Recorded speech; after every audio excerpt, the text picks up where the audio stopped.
Well, hello everyone and good evening. We're thrilled to be back on Zoom, which is our new normal, and connecting back to our DHF community and beyond.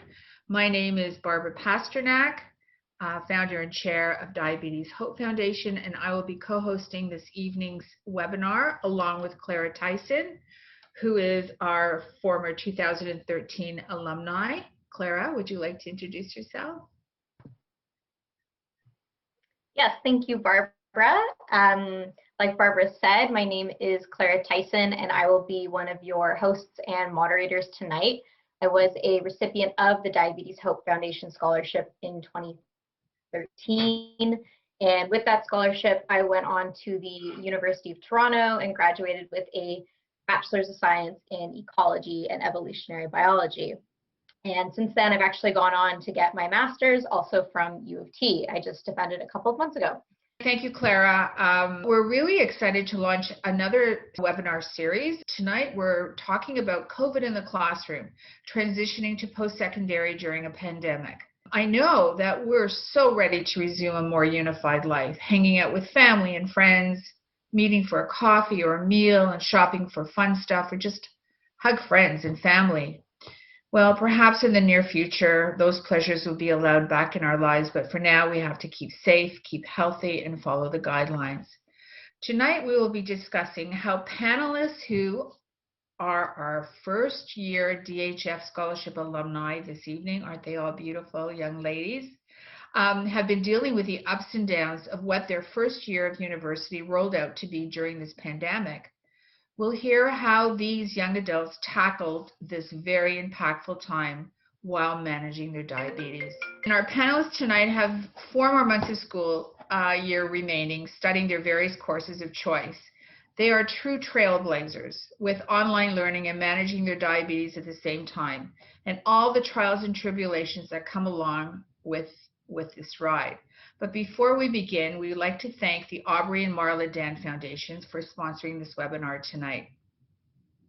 As incoming first-year university students, today's panelists were truly anticipating last year this time, the fun, excitement, and how university life was going to be a safe place. And they never, ever imagined many would be living at home, taking classes in their childhood bedrooms, basically. This year was supposed to be filled with late night group study sessions, followed with greasy dining hall food. Instead, the semester has been an exploration in finding the motivation to complete assignments virtually. Unlike previous first-year university students, our current alumni started their first-year university college at home, staring at a very unfriendly computer screen, waiting for the professors to lecture from within the pixelated confines of Zoom. And of course, when your Wi-Fi doesn't work well, we get all messed up. And the grab-and-go meals, the Zoom socials, the dorm restrictions, games without fans, and really the list goes on.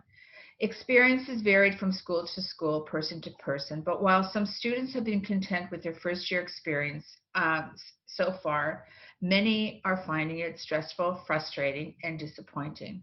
I think all the panelists tonight can agree that they're really looking forward to a whole campus life, finding where classes were, meeting new friends, getting to meet their professors, and wandering around. Due to the pandemic, our panelists' dreams had a different reality. Others got to move into residence later in the semester and make friends from a distance, and those who stayed home for distance learning. A lot of things are out of their control, but the one thing they can control is staying optimistic, trying their best, and focusing on their grades. Some of our alumni think, I'm missing out on actually meeting new people and having the university experience. There's no resolution to high school, and the opportunity for a job or a volunteer opportunity is very difficult to acquire. Communicating fears, desires, and expectations right now to our loved ones and healthcare teams are incredibly valuable. It really helps to talk about our feelings, and it really helps when you're living with diabetes 24/7, and when you are able to communicate with support groups. At times it makes it a lot easier. There is hardly ever a day off, and the one that's always prepared. Throw in the transition to post-secondary. It's a raging pandemic. So everyone has a different strategy this evening, and they're going to be approaching and discussing it. One person may face one issue that someone else might never deal with. It's important to respect bodies and feelings. And ultimately, the goal of tonight's webinar is to connect and learn from each other and have some fun. So let's get started because I'm talking too much and I want to hear what you lovely ladies have to say. So let's meet the lovely panelists for this evening, and we'll start with Natasha. My name is Natasha. I am currently in first year at Queen's University studying kinesiology and playing on the field hockey team. I did first semester from my bedroom, but I recently moved into a house off campus with a few of my friends, so that's been really great. Great. Oh, sorry, and I was diagnosed in 2017. Thank you, Natasha. Anisha. Yeah, so my name is Anisha. I'm in my first year of engineering at McMaster University, and right now I'm just in a general program, but I'm hoping to specialize in mechanical in my second year. Right now, I'm just at home. My parents put a desk in the basement, so I've just been working there, but it's been nice to kind of have my own space. And I'm hoping to move on to the house on campus next year. And I was diagnosed when I was 12, and I'm 18 now. So I don't really know what year that was, but yeah. That's okay. Thank you, Anisha. Abby. Hi, my name is Abby. I'm a first year university student at York University. I'm in the concurrent dance program. I am online completely, so all of my dance classes are online. And I was diagnosed when I was 4, so that would be in 2007. Great. So, yeah, we're going to get back to that for sure. Being in dance and being in quarantine is very difficult. Gabriella, please tell us about yourself. Hi, everyone. I'm Gabriella. I am studying at the University of Alberta, majoring in mathematics, minoring in linguistics. And I have been completely at home for this whole year, and that's, how it's going to stay, I think, for now. And yes, I was diagnosed in 2006. Thank you, Gabriella. Grace. Hi, yes, so my name is Grace. I'm in my first year at the University of Toronto. I'm in the social sciences program, but planning on majoring in English. I'm completely online. I was able to have a few classes in person with masks and everything back in September, but as of November, everything's been online. And I was diagnosed in 2008 when I was 6. Thank you, Grace. Georgia. Hi, my name is Georgia. I'm currently in my first year of biomedical sciences at the University of Northern BC up in Prince George, except I'm at home online. Hopefully we'll be moving up to dorms in September, and I was diagnosed in 2015 when I was 13 years old. Great. And Clara, you're back. Yay. Okay, we're going to start with the questions. Clara, you want to start with your first question? Yeah, for sure. Yeah. So you're all studying very different programs, like you guys just mentioned, ranges from math to dance, science to social studies. So overall, how has your experience with post-secondary education been? Natasha, you want to start? Yeah, sure. So starting off first year in September was a bit rough, I guess. It was really challenging to sort of get in the groove of going back to school without physically being there. And I found it really challenging, and I still do, but I think that there's certain elements of it that allow it to be more enjoyable. The positive aspects have been the new connections I've been able to make and like the support I've been able to give new people, and like vice versa, building new support systems has been great. And then the challenge is staying motivated for me. That's a big one, but I think that the positive aspects help to counteract the negative. That's great. I just want to make sure that everybody knows that you're basically the first rollout of students who've experienced this. So you're sort of like the guinea pigs, and you are probably with the professors as well. So were you all very disappointed? I'm sure you were all disappointed. How many of you were supposed to be living in dorms? Okay, so when you were told you couldn't go to the dorm, you couldn't live in the dorm, you had to quickly make a decision, you're going to have to stay back at home, correct? Yeah, for myself, that was kind of disappointing. I'd worked myself up to getting to go. Where I'm going is 8 hours away from my hometown, so I was just getting over that I'm leaving my family, and then I wasn't going to go anymore, which is very different. But I also think for myself it worked out because some dorms are open right now to a certain capacity, but I wouldn't have near the amount of support system that I have right now since they can't be fully functional. So I found some positive aspects in it, I guess. That's great. That's great. Okay, Anisha, did you want to answer that question about your experience about, the challenge of online learning? Yeah, I honestly, at the beginning, found it really difficult because McMaster is the only school I know of so far that completely didn't open their dorms, like not even a limited capacity. So all my friends from high school actually left, and it just felt like I was the only one at home, not making new friends. And my program just ended up being very, very challenging. And so it was just kind of very difficult and overwhelming at the beginning. And I think one thing that's really come out of it is I've just grown so close to my family because we spend so much time together. And that's just something I never expected to happen and something that wouldn't have happened if I didn't stay at home. So, yeah. That's great. That's a great positive. Abby? So my first year university experience has been quite different than everybody else. I am in a dance program, so my program is a very active program. Each week I dance for about 12 to 14 hours in school, plus my outside of school training. So in school, it's been pretty much the same as much as it could be if we were in studio. We still have dress codes. We had to all find a ballet bar that was at a certain height. And the profs still teach the same that they would in person. For me, I found it's been really difficult dancing at home. I've had to completely convert my living room into a dance studio. So moving the furniture and just having that space, making sure that my camera's at the right height. But my body's taken a huge toll. My feet, my ankles, my knees, my hips are all, getting the wear and tear because I'm not dancing on a proper floor that I probably should be dancing on.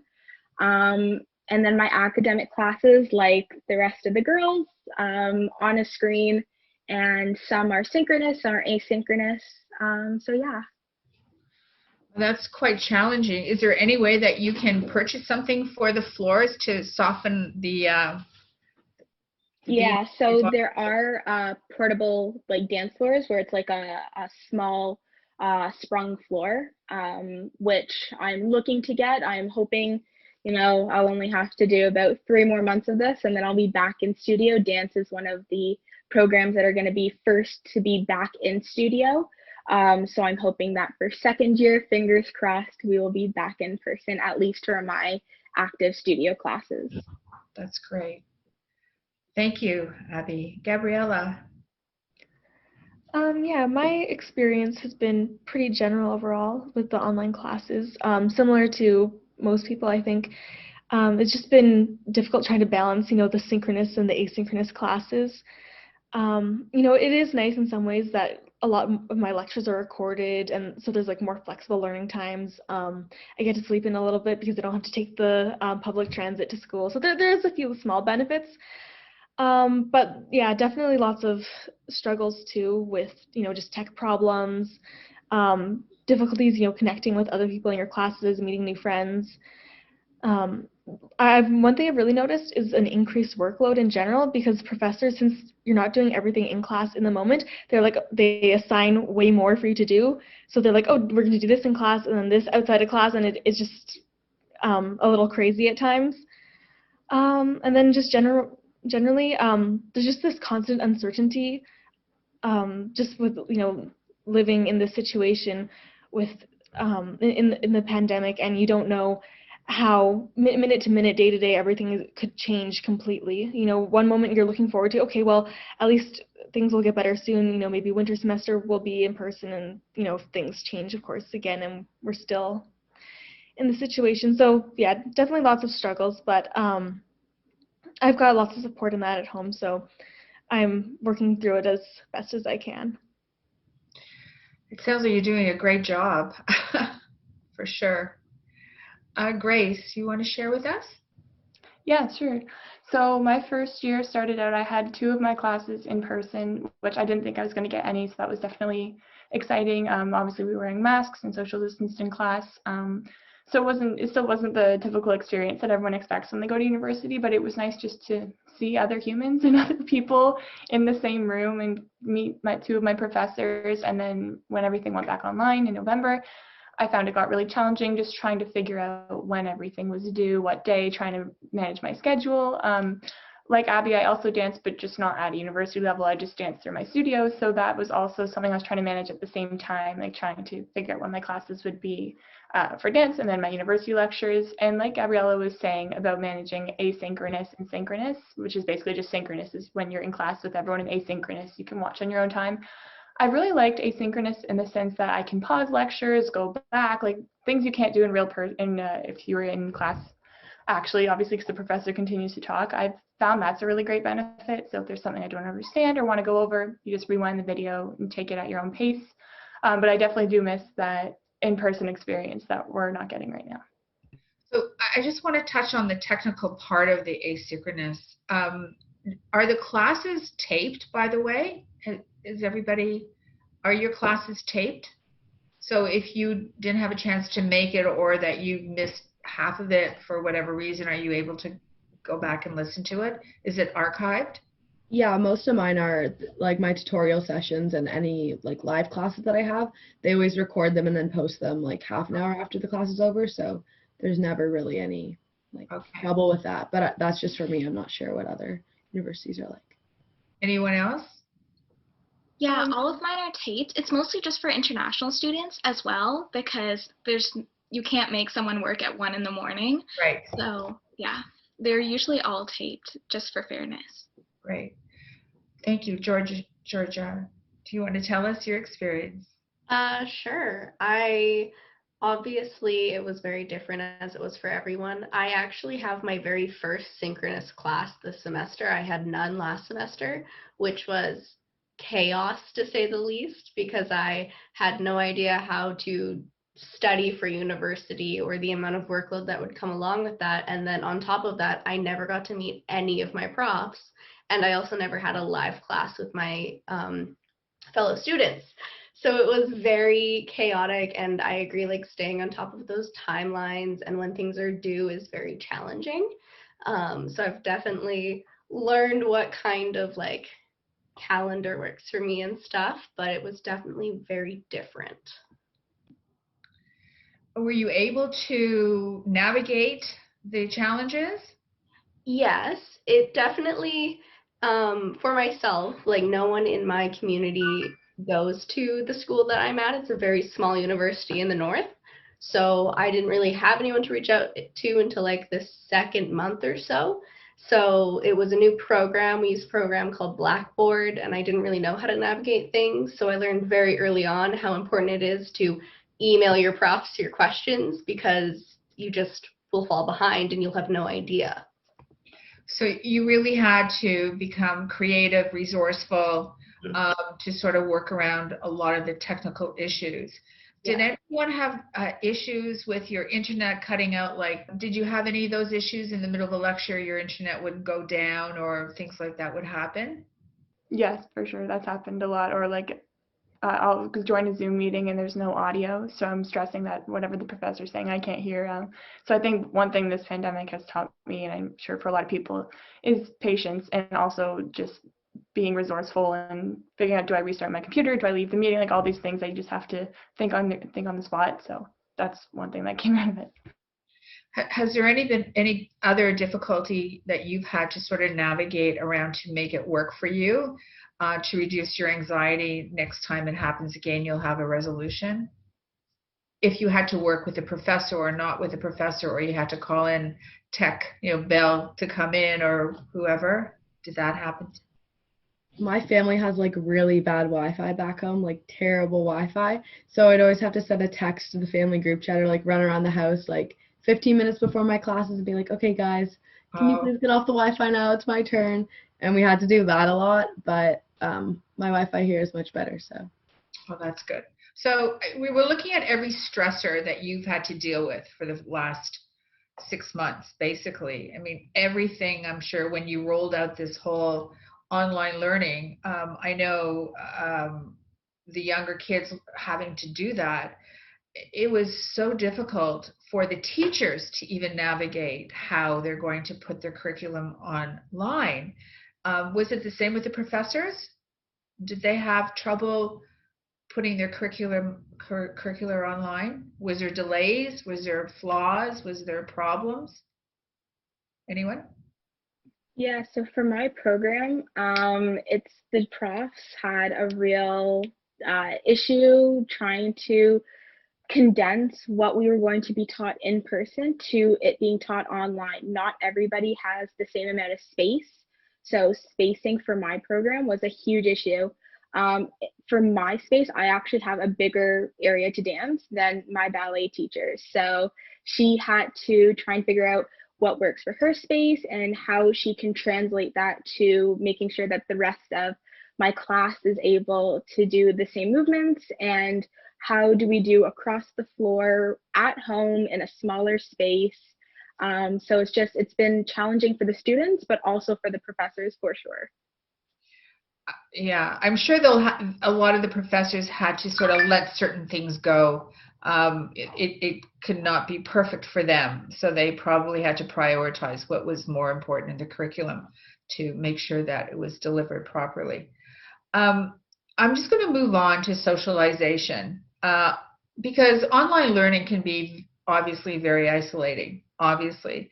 And we're all social beings and we all love to socialize, especially at an age where you're transitioning and you're an adult and you've been looking forward to this opportunity since probably you were 10 years old or so.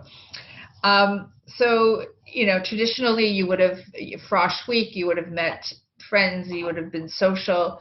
And now here we are, you have to cope with lack of socialization. So do you have any tips on how to meet people or how to keep your psyche, your emotional state full and complete, and not get into a loneliness or depression or a rut? We all get into something because we're in a very unusual situation, but would you like to share any of your experiences? Anisha?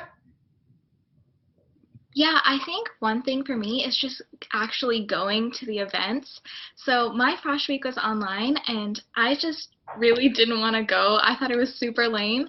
But then throughout the year, the more events they ran, it's just if you go, everyone's in the same boat and everyone wants to make friends.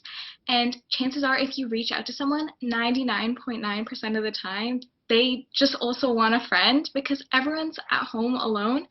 So I think if any of you listening, just take away one thing is even if messaging that person is super intimidating or reaching out to a person in your class, just go ahead and do it because everyone just wants to do the same thing. They just might be too scared as well. And yeah, I've only had positive experiences reaching out to people online. That's great. Yeah, I would agree with that. I found they actually encouraged us in our first month to put our degree after our name in our profile for Zoom meetings and stuff, so that when we saw someone with the same degree, we could message them on the side and be like, hey, what's your Insta? Because it's really hard to meet people that are in the same degree otherwise, unless you realize, oh, we have 3 classes together. But if you have a class with hundreds of people, it's really hard to find out. And I agree. I'm assuming Frosh is orientation. We don't have that in BC. Yeah, okay. And I agree, like attending those things are really important because everyone is in the same boat. You're completely right, Anisha. Was it a virtual orientation? Yeah, so they did like a Zoom, they had a schedule posted on our main university website, and it was emailed to all first years. And so like from 8 a.m. to 9 a.m. there would be like an orientation on how to use our programs and stuff like that. Okay. Yeah. How many would be on Zoom? Never usually more than 60. I mean, it depends. Again, I'm at a really small university, so. I was just gonna say that another great way is to try to join clubs or do sports. Like I know for me, I'm on the field hockey team here, and although we haven't had many in-person or not classes, in-person practices, I've still been able to make like really good connections with the teammates and my mentor on the team. Like I'm going for a walk with her tomorrow, and like her housemates socially distanced, but it's still a nice like interaction, and I've been able to make a lot of friends through that. So that's another great thing That's to try to do. So how do you actually manage to do sports? Yeah, so my club back home, well, first of all the like nationals and Ontario stuff was canceled, but my club back home was still able to practice. It was really small groups, so for first term I still was able to play and keep up my game, which is really nice. But being in Kingston, there's been no practices, so it's definitely been hard. We do like FaceTime workouts, and I'm living with one of my teammates, so we go for runs together, and we're gonna try to sneak onto the field sometime soon when the snow melts. But yeah, it's not normal sports, but it's better than nothing. Yeah. And hopefully next year we'll be able to play. So would you create a group chat for all the kids who are participating in the same sports? Yeah, so our team has like a group chat, and we do like weekly team meetings where we go into breakout rooms and just talk to each other about how we're doing. And then we have like a full workout plan that we need to follow along with.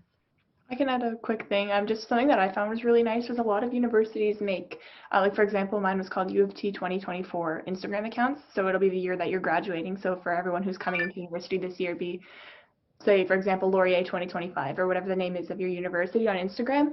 And basically, if you send in a photo or a little bio about you, they post it. And then that way it creates a community of all the first years at your school. And I was able to meet a lot of people virtually through that, just to have someone to message, to ask if what classes they're in, to get recommendations. I know a lot of schools make those accounts, so definitely check that out, because I found that was a really great way to virtually make friends. That's great. Clara, do you have anything to add? Yeah, I'm back. I'm so sorry, guys. I think I figured it out.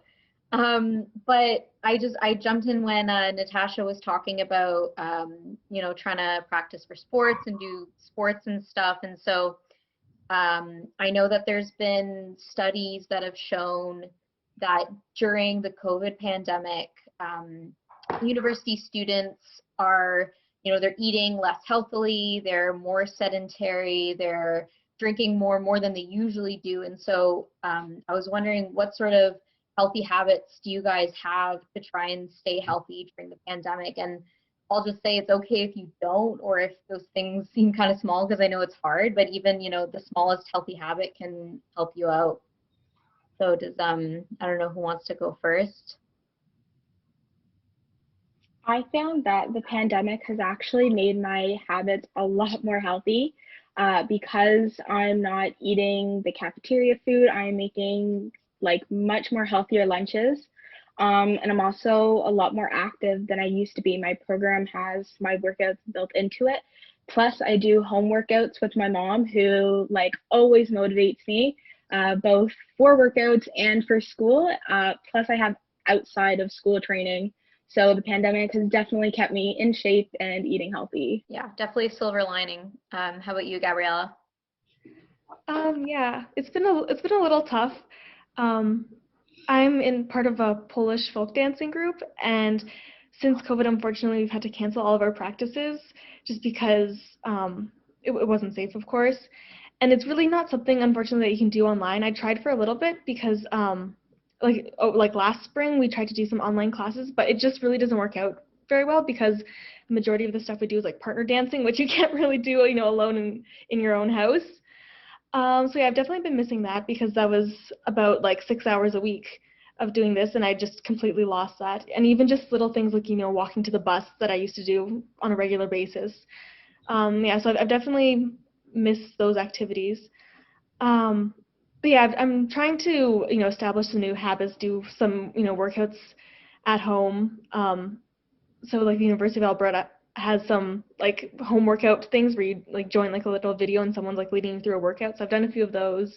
I've tried, going on walks and things like that. So it's definitely tough, but it's worth it to make the effort because, yeah.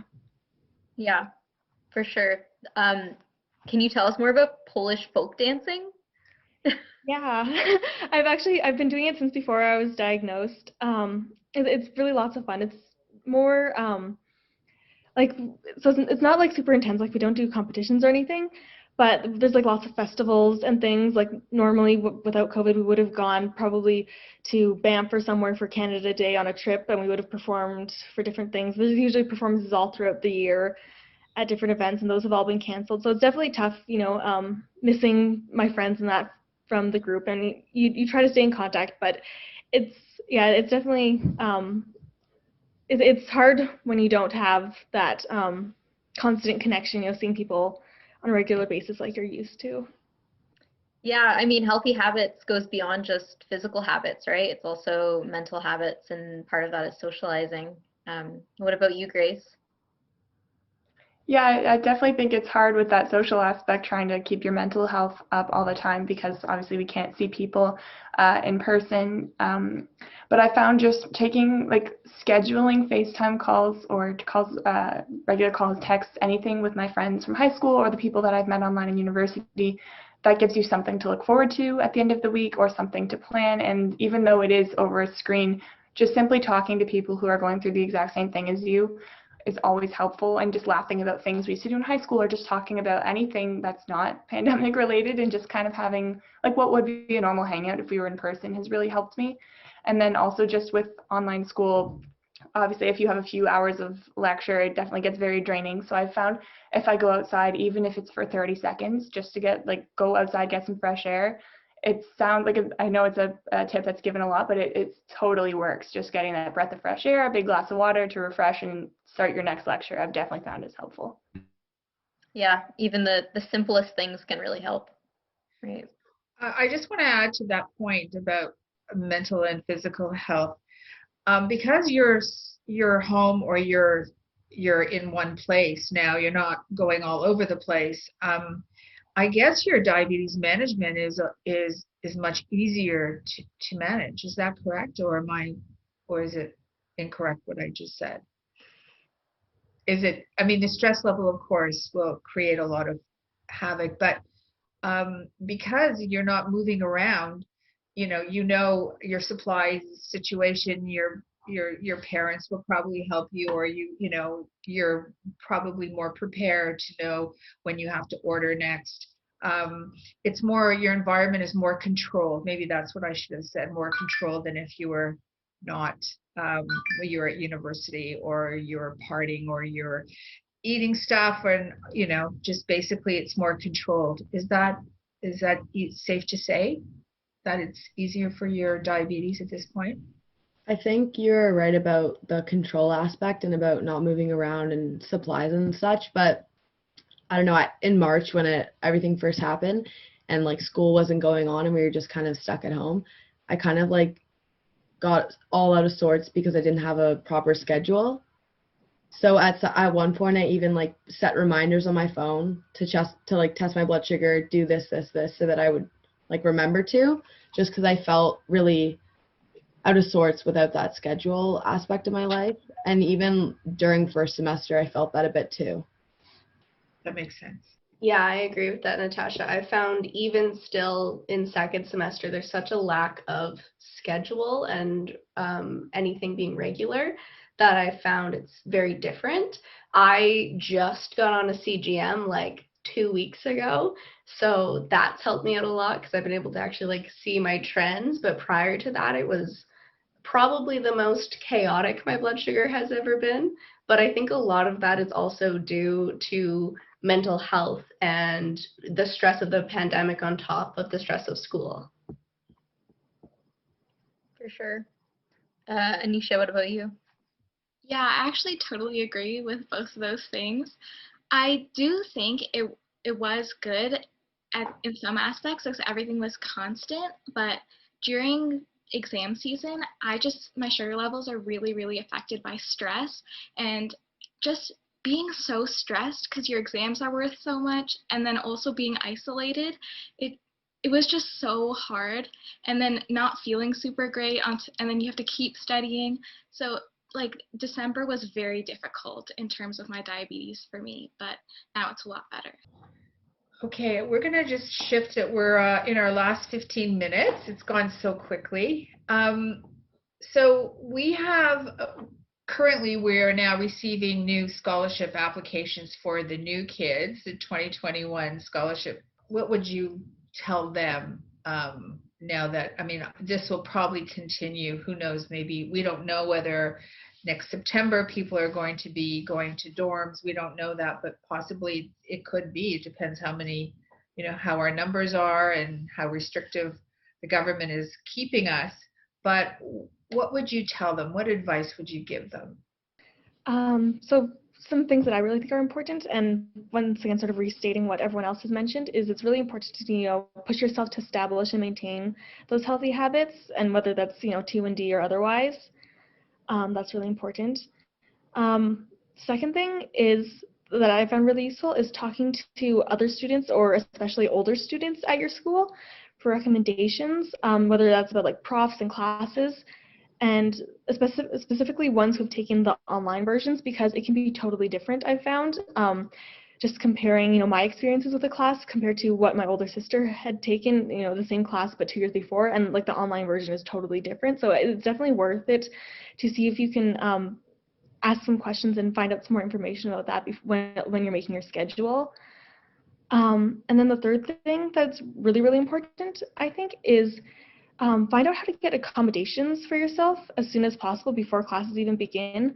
That's been really, really crucial for me, because sometimes depending on your school, it can be a long process to set that up. But once you do,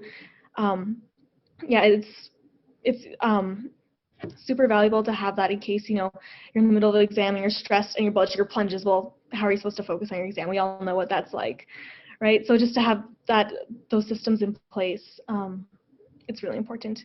Yeah. Anyone else like to add to that? Yeah, so I have two pieces of advice. So number one, don't defer your program, whether it's online, like it's more for if your program is going to be online. I know for a lot of people in my program, deferred either to the winter term or to the whole next year for the upcoming 2021 academic year. Don't defer your program, because for some of our programs, they're still going to be online next year. So just do it. You're not going to be the only person in that boat. Just, it's not going to be the most ideal situation, but just at least start it, and you'll meet some really great people along the way. And my second piece of advice is to not take the recorded lectures for granted. They have been a saving grace for me, especially for my anatomy classes, which the content is very challenging, and not being able to ask questions live to your prof. But take those recorded lectures, like rewind them, take detailed notes. You have that leisure, you have that ability, so just use that and don't take that for granted. Great takeaways. Anyone else like to add before we? So I think for me, I'll speak on the diabetes note, because the schedule and life is so different right now, and we're not going out places or going to practice or rehearsals or anything like that. I found that my diabetes was definitely all over the place in the beginning of my body getting used to being home all day and not getting as much exercise as if we were out at school, then going from school to practice to whatever it is that you do as a co-curricular. So I think just being open to those swings and not being too hard on yourself is really important, especially for me. I remember getting really frustrated with myself, wondering, why are all these things happening? I'm at home, I should have more control. Why is this happening?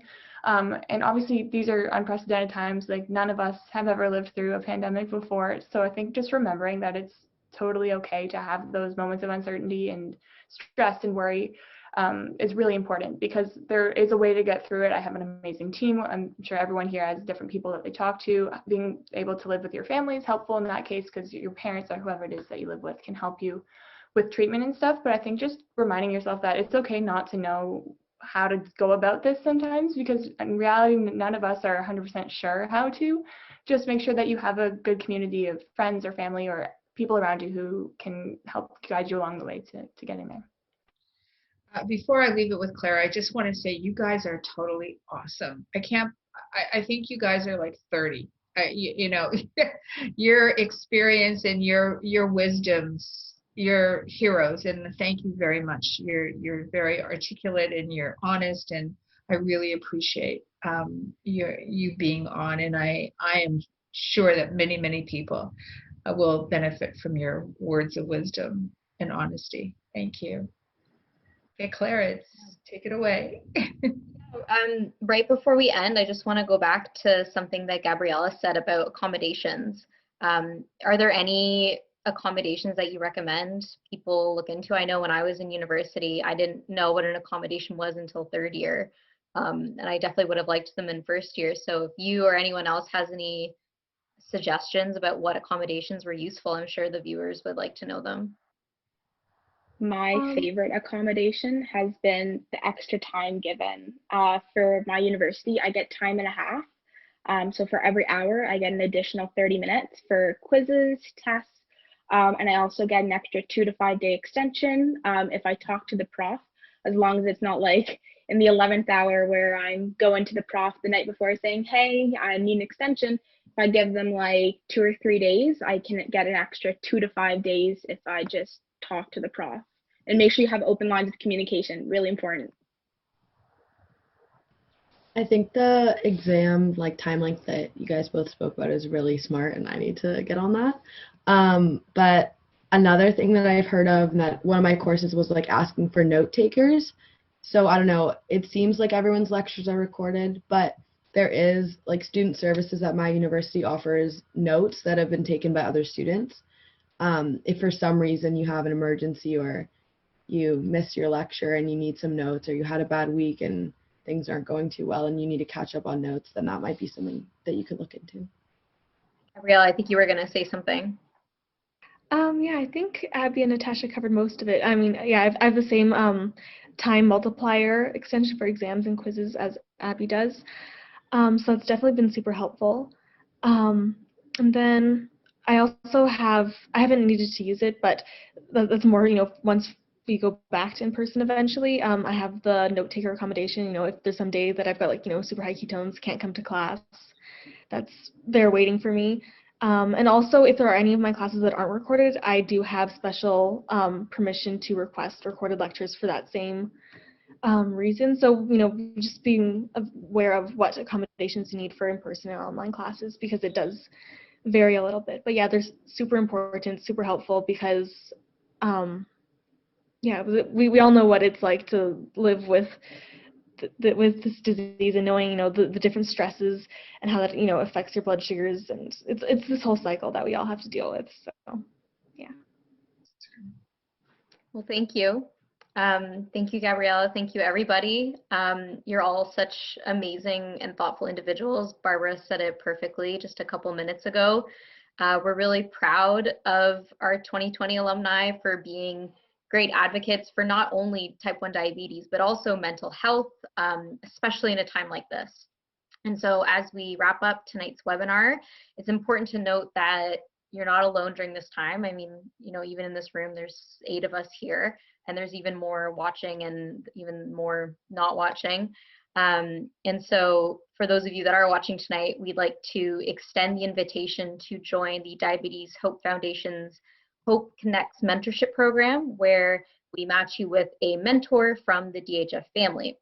And this mentorship is designed to help support you through this stressful time.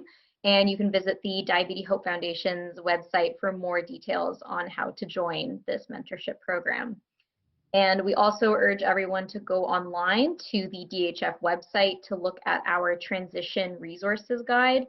And this features diabetes support programs all across accredited Canadian colleges and universities, as well as over 360 tips for transition to college and university. And so you can check out that. It's really useful. And also, if you know anyone who is in grade 12 and is going to post-secondary this fall, please check out our website for more information on the scholarship program. The deadline to apply for that is March 8th at 11:59 p.m. And so that's coming up real quick. And I'll hand it off to Barbara. That's great. As a reminder, this webinar is taped, and if you want to rewatch it or share it with your loved ones or someone who you know can benefit, it will remain on Facebook, and we'll post it on our DHF website. And we have a YouTube channel, so all the previous webinars are on that channel, and this one would be on there as well. It's info@diabeteshopefoundation.com. We hope this webinar was helpful to those watching. We hope you took some positive takeaways from it. Please stay tuned for part COVID in the Classroom Part 2. And that is happening February 10th at 7 o'clock. And in the meantime, stay safe, stay well, and God bless. And thank you very, very much, panelists and Clara. It was excellent. Thank you. Thanks, everyone.